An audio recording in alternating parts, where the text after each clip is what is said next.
Hello, everybody. Hello. Friends. Thank you so much for joining us today on Conversations by Water. We're a little bit on Miami time, so we apologize for that. I was coming down from Fort Lauderdale, so hit some traffic. But I'd like to welcome you to Conversations by Water, the interview live stream series, in which case we are interviewing local wave makers with water as the backdrop to inspire you all to make the change and be the change that you wish to see in the world. So I'm your host, Paola, and today we are speaking with Caiti from Debris Free Oceans. I'm really excited to get to know her and her work down here in Miami. So welcome, Caiti. Thank you. Thank you so much for having me. Not a problem. I'm really excited to just dive right in. I've actually been following Debris Free Oceans for a little while now because you guys are doing really exciting work down here in Miami. So tell us a little bit about, first, actually about yourself. So where do you come from and what is your connection to water?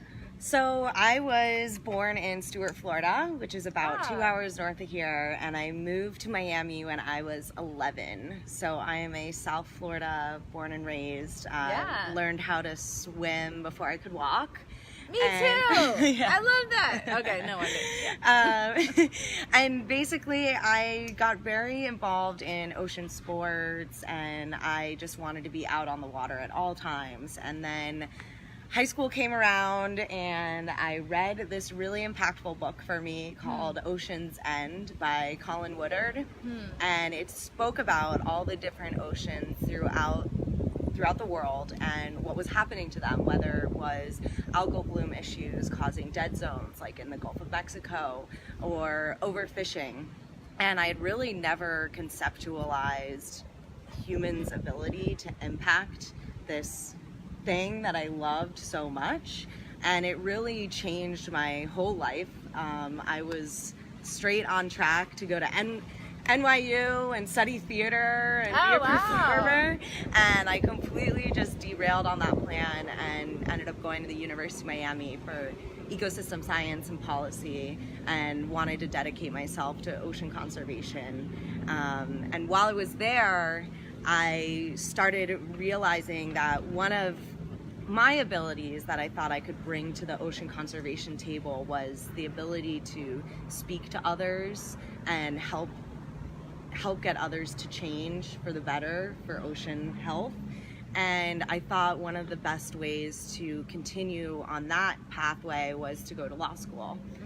So I went to the University of Florida and studied environmental law and focused in marine and coastal law.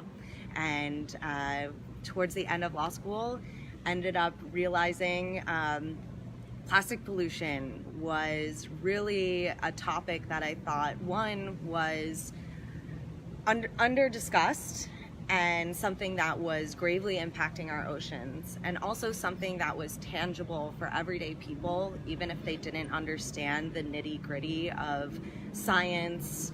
They could understand that there was trash building up in the waterways, and that there was actually something that every individual can do in order to stop that. And so I was biking from Baltimore, Maryland to San Francisco. What? Yeah. And had a lot of time to sit and think and try to not think about how sore my bum was. And kind of noticed going from the East Coast to the West Coast so slowly, really the amount of trash and waste that we were creating in the United States. And that, coupled with an experience in the Bahamas on a small island with very little waste being made there, but with so much waste washing ashore, I realized, all right, I gotta make moves, gotta do something. So started Debris Free Oceans with my now husband and best friend from law school, and here we are today. Isn't that funny how that works out, where I mean, it really does take that personal connection, that personal experience to trigger that reaction.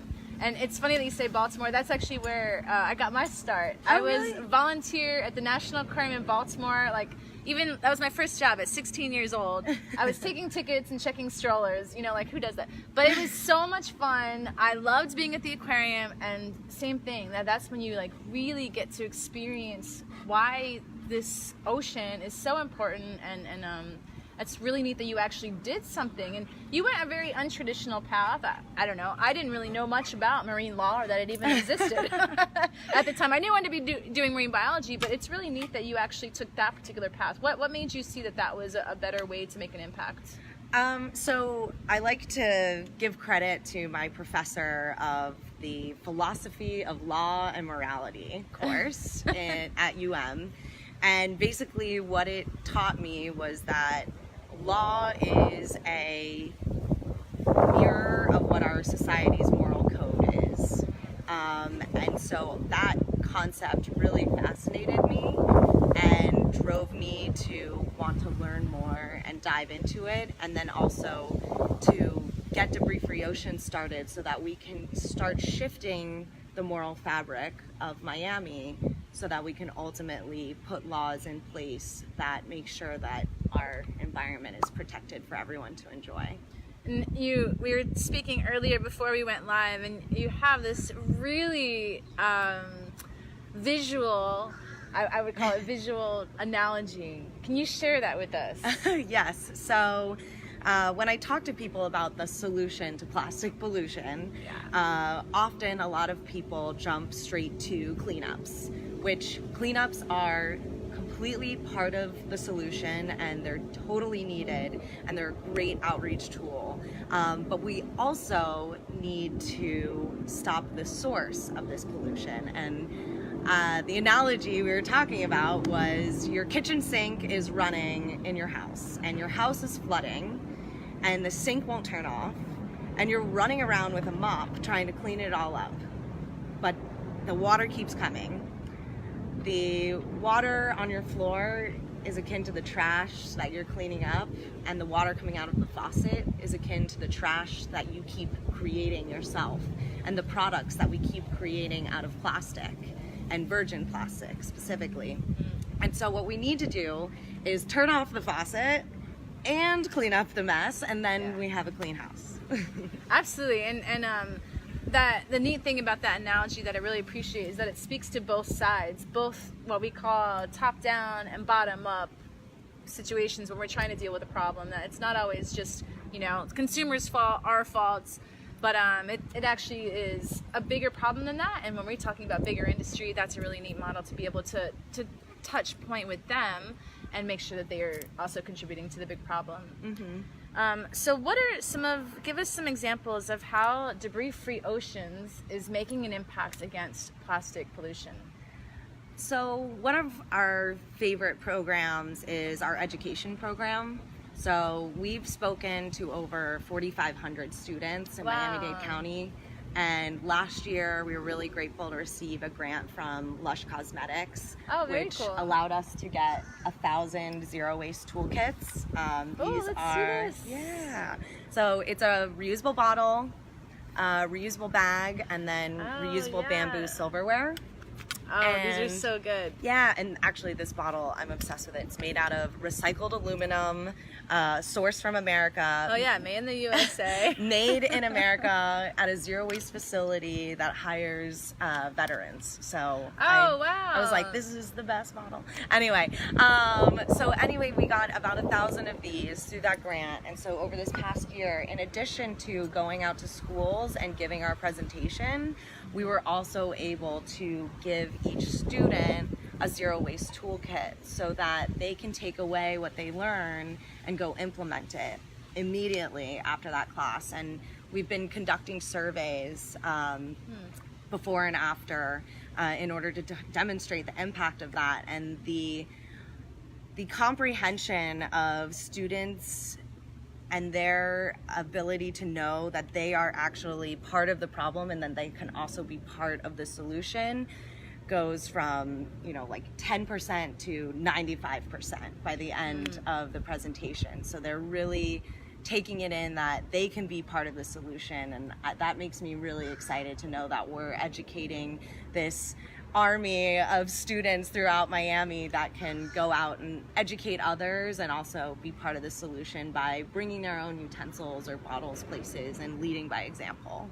Do they get excited about this idea? Like, do they get it? Yeah, no, they love it. And when they realize that they're actually getting the materials they need to go out and do something about it as an individual, they get really, really excited. And how we kind of came up with this program and idea was I would give the presentation and students would come up to me after and they would say, oh, well, I have this plastic bag for my lunch and I wouldn't use the plastic bag, but like, where do I get a reusable bag? Or how can I get a reusable bottle? And it kind of killed me to hear leave it these, there.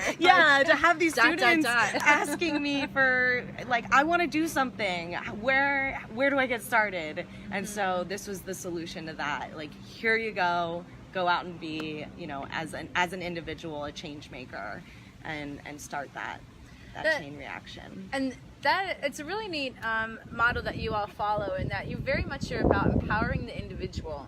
Why do you think that is a good method for being able to change this conversation? So I think, you know, I had my own personal realization at some point where I feel like most people probably feel this way too, is there's somebody else that knows more that's going to do something, or there's someone else who can do better and they're working on it. Yeah. And I don't know exactly when that light bulb went off in my head when I realized everybody doing something good is just like me. They're a person who cares and wants to try to figure out the best steps to get somewhere. And so I really want to let other people know that they have the ability in them to make a change and to do something, and that there isn't some weird body of individuals that's doing something outside that knows better.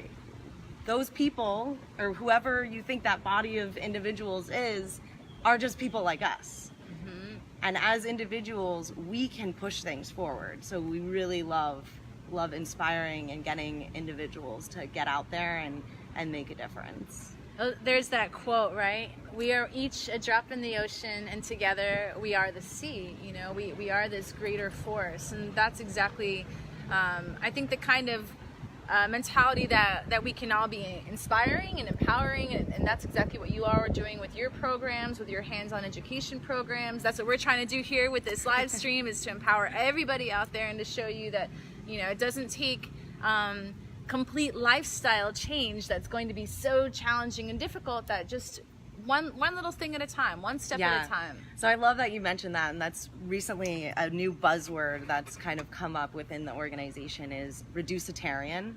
Ooh, I like it. I haven't heard that one. Yeah, and so it's one of our co-founders actually came up with that. But the reducitarian lifestyle, where you pick one thing, and so for example, say it's a straw, and just focus on going to restaurants and asking for no straw.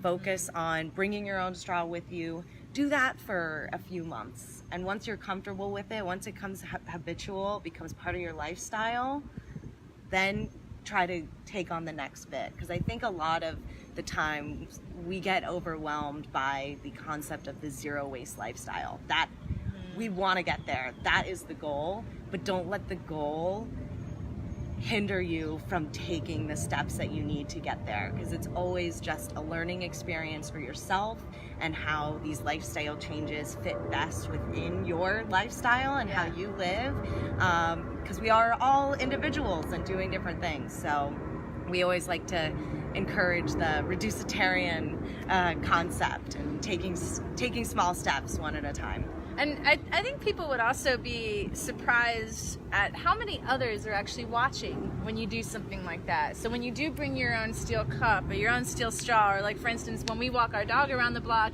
we have an extra bag in which we're picking up trash along the way. And we've, you know, people have actually come out of their homes and like thanked us because they've never seen anybody doing that. And they're like, thank you for helping us clean the neighborhood. And it's like, well, we're out here anyway walking the dog, just bring a spare bag, and it's that easy. It actually isn't we're not going out of our way at any means, you know, but yet we're helping every single day, little by little, to do something. And it's really neat that when you get that feedback from other people, you realize like, wow, actually maybe other people are watching, and that maybe other people are being inspired and are catching on. I love that. No, that's 110% correct. Because when people ask me, well, I'm one individual, what is my action gonna do? I'm like, how many people do you interact with every day? You can be a change maker for all of those people that you come into contact with, and the ripple from your own actions is so grand that you won't even be able to know all of the people that you've impacted just by taking one simple action. And so Debris Free Oceans is actually a nonprofit, 501c3 nonprofit. What are some of the challenges of running a nonprofit? Oh my, yes. So running a nonprofit is a lot of fun. It's all passion work. Debris Free Oceans is 100% volunteer run. And we're really, really lucky in that the volunteers that have joined our team, they are so dedicated to this issue. And you know, there's struggles with nonprofits, but I feel like that because our team is so passionate and so reliable, which is really often very hard with volunteer anything. I feel like we're in a really good place, and you know, the struggles are, you know, you don't have a full-time staff member, so you might not get to things as quickly as you want to, and I think that's always kind of the thing that at least bothers me the most. It's like, I want to change the world all at once, right now. Right, I know. I feel that too. But we are making a difference as we move along, and I feel really blessed that we have such a great team. And the neat thing, you know, a lot of what we talk about, and a big reason why we have these conversations by water, is because we're literally trying to inspire deeper conversations. We're diving deeper into these topics, and what happens when you're by water is, as we all know, it activates your blue mind. And so with blue mind, it means that you're able to become much more clear, much more calmer, more focused, happier, better at what you do. And so the neat thing is that when you come to talk to other people or meet people who have discovered all these amazing benefits of water, when they find their water and they fall in love with their water, they become unstoppable water warriors. And that's exactly what it takes. I think, you know, part of it to really inspire change for such a huge element, right? You know, the ocean water covers 70% of our planet. So it's really great that you all have been able to kind of curate this really neat, active group of volunteers. And so what are some of the other kinds of projects that you do that the community can be involved in, or some of the things you've had, events you've had in the past? So we do a lot of cleanups to get people to come together, but we kind of have an untraditional way of doing them. We like to create more of a social happy hour where people can kind of converse about solutions and meet people and allow the movement to grow. So for example, we have the Keg and Clean, which we host regularly. They're sunset cleanups, and we get a keg of beer donated from a local brewery, usually Wynwood Brewing Company. They're nice. Awesome They're to great. Us. We love those guys they're too. Awesome to us. And people bring their own cup and help us clean the beach, and you get free beer and hang out with a bunch of great people. And the concept of it is it's kind of doing, in addition to bringing people together and building this movement and cleaning up the beaches and getting people to actually see the trash, because I've had a lot of people who normally wouldn't go to a cleanup, but they'll go to a Keg and Clean, and then they've never really looked for the trash, which is also a very interesting thing. I've noticed that it's like some people don't see it because they've just never thought about looking for it, but the second you point it out to them, I've had people come up to me and be like, you've ruined You ruined it. Yeah. In like a joking they're way. teasing, And like but it's true. Right. It's they're like, I now see it everywhere and I have to do something about it. Yeah, exactly. That's how we feel walking the dog around the block, but there's a plastic bottle there. I can't just walk by Right, it. exactly. So it really kind of brings those people out who maybe aren't already part of the movement to get them into it. But also the concept of bring your own cup to the beach. You know, we're not just creating more trash. Yeah. It's like we have a big party culture here in Miami and a big party culture on the beach, on the boats. And we want to use these events, which we have, 100, 150, 200 people come out, but to show the greater community, look, we came out, we had a party on the beach, and we left it way better than when we even got here. And you can do that too. And we actually even have people that are having their own parties on the beach while we're doing our event, and they'll come up and be like, hey, how do I get free beer? And I'm like, well, you got to clean up. Here's a bag. Exactly. And I educate Here's them. a bucket. And they're like, oh my gosh, this is awesome. Okay. And then next thing you know, you've got even more people that are kind of outliers in the environmental movement to get involved. And that was really kind of the philosophy behind Break Free Oceans was, one, make everything positive and fun because people want to get involved in positive and fun movements, and two, make things accessible to people who aren't necessarily going to coin themselves as an environmentalist, Right. Because that can really put you in a box and not allow you to really get the message out to more people. And so that's always been our goal, is how do we get those people who aren't in the environmental silo, because we don't want to just keep talking to each other. We've done that for too long.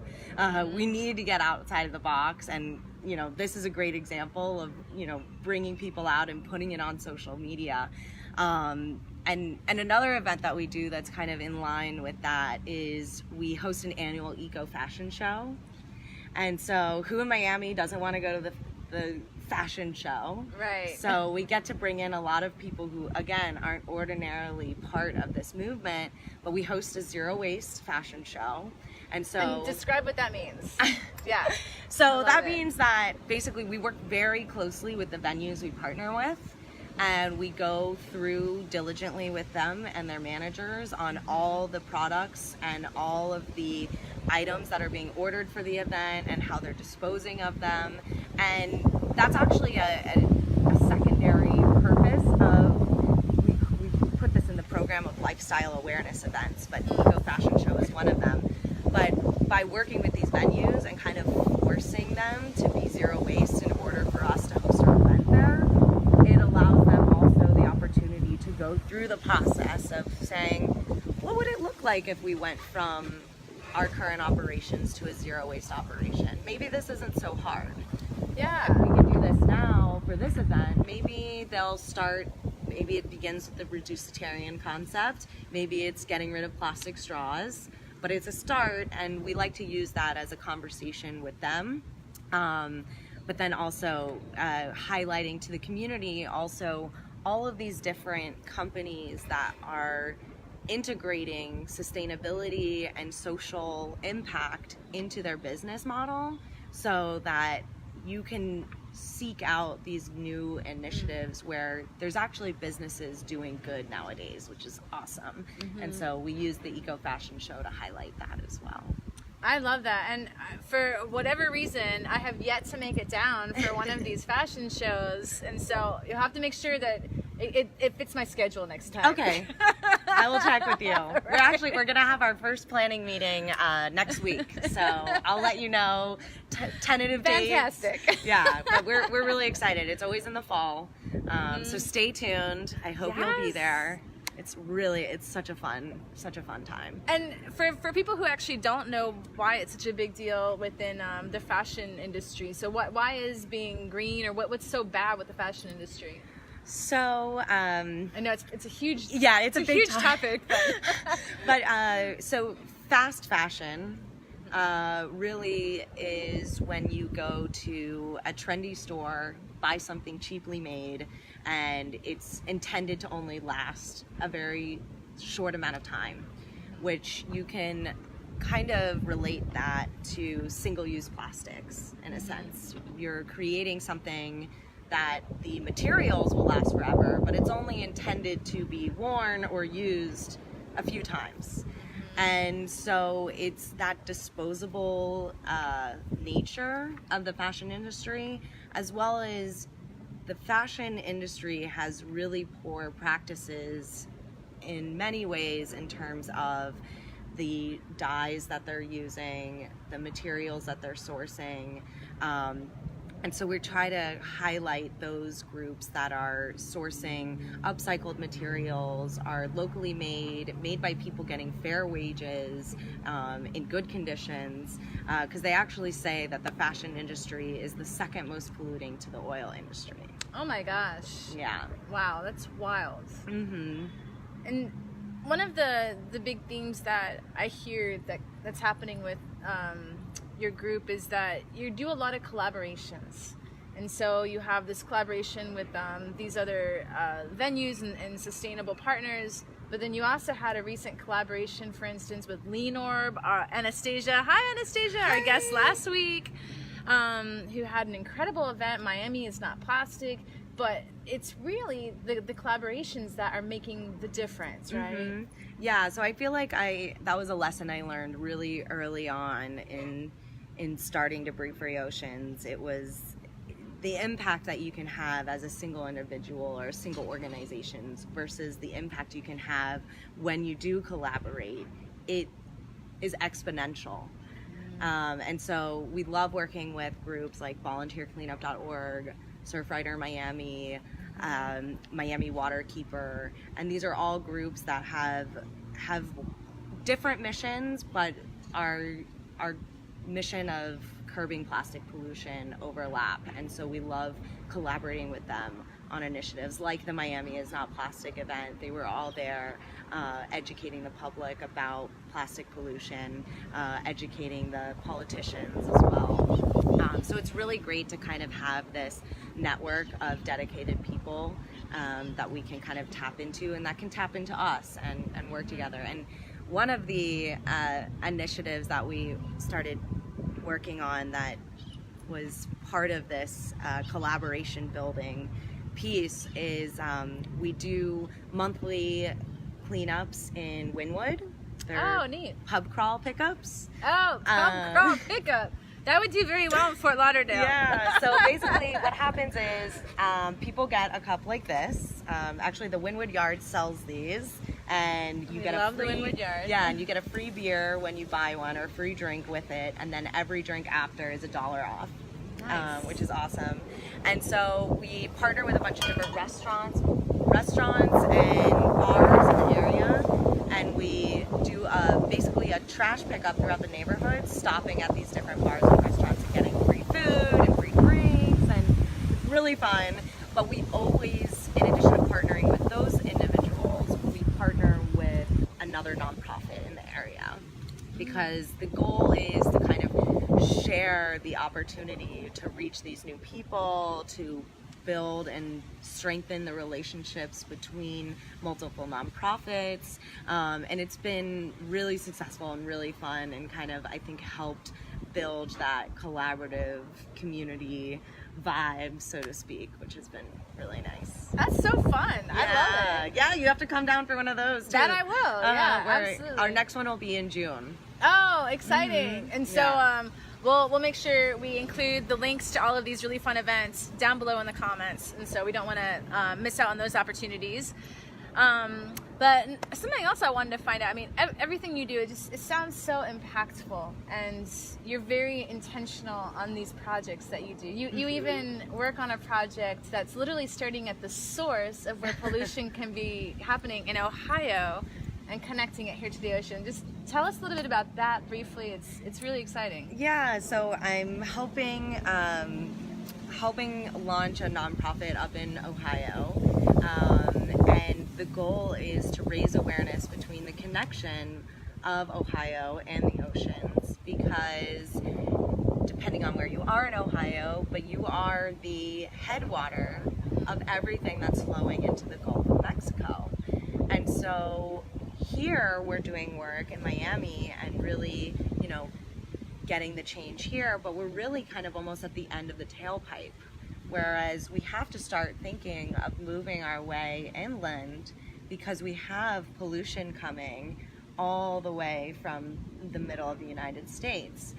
So it's really starting to get that concept spread so that people also realize not only their impact on the ocean, even if they may seem far away, but also how the ocean impacts them, whether through food, oxygen. The ocean produces 50% of the world's oxygen.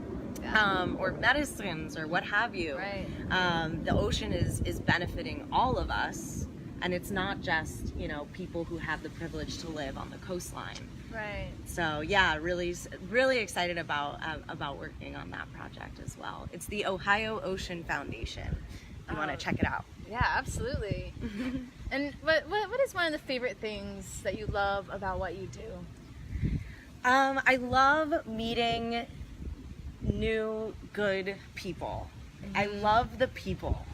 I feel like every time I meet someone new in this community, whether or not they're someone who has been working in the environmental field for a long time or is someone that's just curious, I feel like I'm privileged to be able to interact with that person, and they're the people that keep me inspired to continue going. So I'm really lucky to be able to talk about the ocean all day and meet amazing people like you. Hey! And I'm grateful for it all. Oh, and it feels so good to hear you say that too, because I feel so much the same way. And the neat thing too that I realize, like the more that we do these interviews, for instance, is just how diverse our group is too. You know, although we all come together for the same reason, for this water, for the ocean. But yeah, we have so many different backgrounds. We've come from all these different places, and it's really neat to see how we bring our own perspectives to solving one of the world's largest problems, which is plastic pollution. So, and climate change.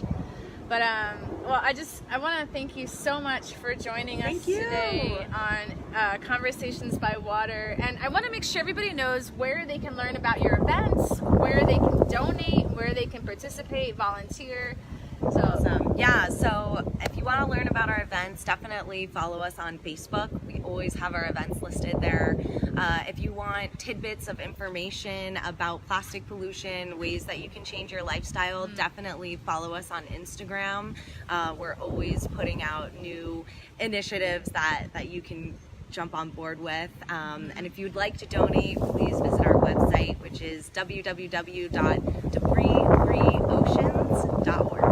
Perfect, and we'll make sure we have all of those links down below here in the comments as well. And if you have any questions, please feel free to ask them. We'll stick around and hang out in the comment section, continue the conversation there.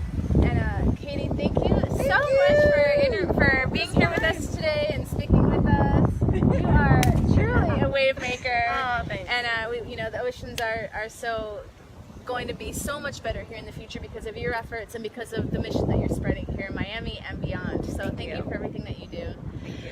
Well, I hope you all enjoyed this conversation. I've been really excited all week all month to be down here, all week to finally get to meet Caiti. Like I said, I've been following her for a little while, and I'm glad you all were able to join us. All month we've been here in Miami. Things are really moving and shaking down here, and we're glad that you're able to get a chance to meet these people and see the kinds of amazing work that's going on down here. So, with that, we will, like I said, we'll stick around. We'll include all those links down below. And thank you again for joining us on Conversations by Water. We will see you next week. We'll be coming to you live from Puerto Rico next week. Oh, you know, you got to travel around a little bit. You got to see a little bit of the world. I love it. That's awesome. But anyway, thank you all for joining us. We'll see you next time. Bye.